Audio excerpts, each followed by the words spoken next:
are a lot of crazy cars that live at the Nürburgring. They spend their days going round and round the Nordschleife, and often I see them from the side of the track and I wonder what the story is. You know, what are they doing? Why are they here? Well, tonight I'm finding out because I'm driving for the first time a Jaguar XKR-S. Now this blue car lives at the Jaguar Nürburgring test centre, as do a lot of cars I guess. But what makes this car so special is basically it's got a full roll cage, 2 Recaro bucket seats and full harnesses. And every time I see it thunder past, supercharger howling, I think to myself, damn, I want to drive that car. And I'm sure plenty of other visitors have thought that as well. Just a little bit of oversteer there, possibly induced by the 550 horsepower V8 that's sat not too far in front of me. So what's my first impressions? My first impressions are, damn, this car is fast. But that's not really rocket science, is it? Ahead of us we have the 5-litre all-alloy supercharged petrol V8 that is the heart of so many Jaguars. It's coupled, and I still can't believe I'm saying this, to an automatic gearbox with a torque converter. But, as I mentioned before in the last Jaguar piece I did, the auto box hooks up in 3rd, 4th, 5th and 6th almost instantly, so you have none of that horrible flywheel sensation of slipping that gives you, you know, that sensation of, oh, I'm losing power. Nothing like that. It hooks up directly, and the flappy paddles on the steering wheel, they change the gear in almost instantly, so change. Really, really quick. It blips on the downshift and locks up the torque converter as well, so you have real engine braking. You can hit the rev limiter just like a manual gearbox car. It doesn't automatically shift up like a Volkswagen DSG system. And the other, whoa. Yes, of course this is not.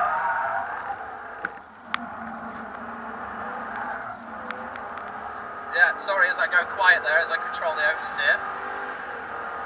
This is still fairly road legal and road standard. Well, it is completely road legal. It has to be, we're in Tourism Farm. But not only is it road legal, but it's still fairly standard. We have the standard P0 tyres that come with the XKR-S, standard XKR-S exhaust system, which only sounds a little bit like Armageddon. The downshifts. You get the beautiful blip on the revs and this big pop out the back of the exhaust. I mean, you know, Jaguar, they said it themselves the last time I visited them. They're not out here for lap times. They're out here to build fun cars. They're out here to build cars that are, number one, worthy of the Jaguar badge, both in terms of drivability as well as durability. You know, you don't buy a Jaguar expecting anything less than hewn from solid granite reliability, and that's what the Nürburgring helps them with. But also, they build the cars into fun cars, and my goodness me, is this XKR-S fun. I mean, you might have noticed this is my first ever lap in the XKR-S, and it's got such perfect feel and balance that I'm having a little bit of oversteer here, a little bit of understeer there, and it's all under control by me, the driver. Famous last words as we dodge a Mazda CX thing. But seriously, it is really tactile. The weight of the steering wheel is just enough. I believe the technical term is torque. The torque at the steering wheel gives me that beautiful weighty feeling that tells me I'm in control of what this car is doing.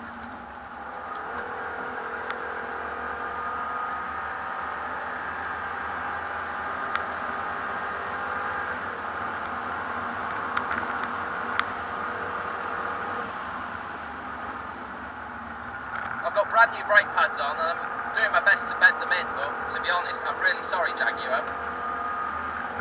I've been a little bit hard on them on my first lap. Pedal feel's still there and she's still stopping fine, but I just remembered that.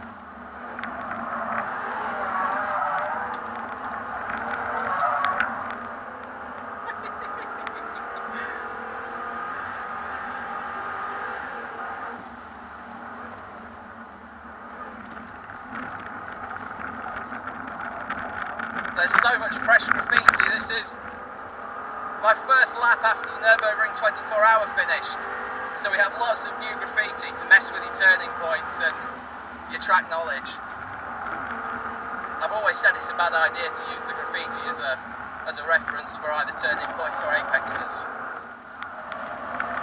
And that's why I should have really put a camera on the steering wheel.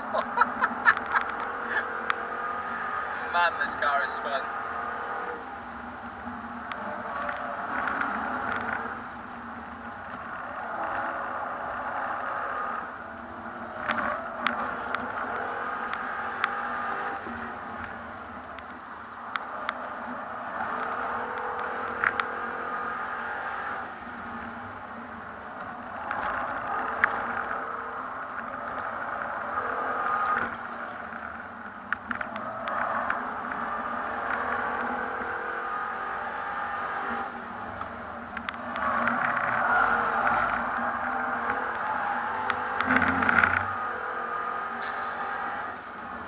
I'm sorry, my mental age has just dropped about 10 years driving this car. So, one of the other great things about the Jaguars is the high technology suspension, which is a completely active damping system which can change the resistance of the shock absorbers within hundredths of a second, to the point where actually the car sees us going over these crests and actually says, car is going floaty light, car is at the top of the suspension stroke, therefore the car has got to land. And when it lands, it just squats down and carries on as if we didn't really just jump 3 inches in the air over Flansgarten. Which is bloody amazing. I mean, basically the car is landing, the shock absorbers are damping out that oscillation before it happens. And then that leaves us free to turn in after the jump as if nothing happened. Yes, we'll just go past another shit Rocco.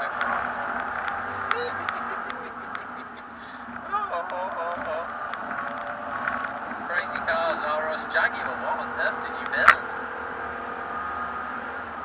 I mean, that's the other crazy thing about the XKR-S, right? We're going out and playing on a racetrack. I mean, we're not just playing, we are lolloping around the racetrack, using all 550 horsepower, sideways out to the bends, hard on the brakes into the corners, and I could flick this back into road mode, and it's got one of the best rides on the market. I mean, there's no car quite rides like a Jaguar at the moment across bumpy, crappy roads, of which, you know, in this life there are plenty. And the ability to go around the racetrack fast is normally, you know, something that completely defies a comfortable road car, but not the Jaguar. So, very, very interesting first lap. The time is now 6:30. What the hell? Let's go for another one.